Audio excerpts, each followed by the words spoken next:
মানবিক। এইটার জন্য কোন ব্যক্তি এই কাজটা করেছে, তাই জন্য তাকে একজন ফকিরের সে বেশ কিছু টাকা দিয়েছে, সে মানবিক পুলিশ সুপার হয়েছে।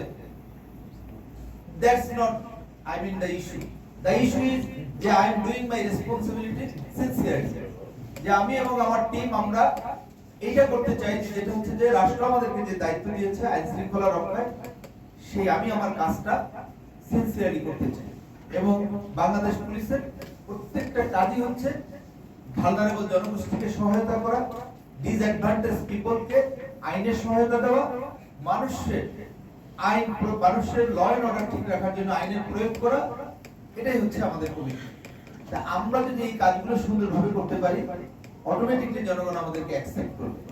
বিভিন্ন কারণে আপনারা জানেন গত রেজিমে পুলিশ অনেক বিতর্কিত হয়েছে, আমরা সেখান থেকে ফিরে আসতে চাই।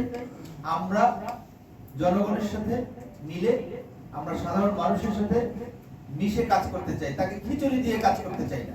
তার যে রাইটস, তার তো হিউম্যান রাইটস রক্ষা করাই আমার কাজ। সুতরাং তার রাইটসটা যেন আমি এস্টাবলিশ করতে পারি, তার অভিযোগটা যেন আমি আমলে নিতে পারি, নির্যাতিত লোকটা যেন আমি তদন্ত রিপোর্টটা তৈরি করে কোর্টে বিচারের জন্য রাইট টাইমে সুপর্দ করতে পারি। এইটা আমরা জেলা পুলিশ নাটোর, আমি নতুন পুলিশ সুপার হিসেবে প্রতিশ্রুতি দিচ্ছি যে আমরা এই বিষয়ে সর্বাত্মক চেষ্টা করব।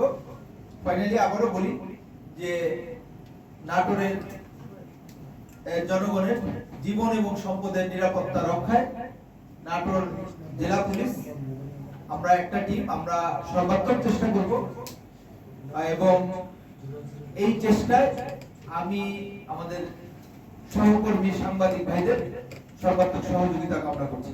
ধন্যবাদ সবাইকে। আসসালামু আলাইকুম।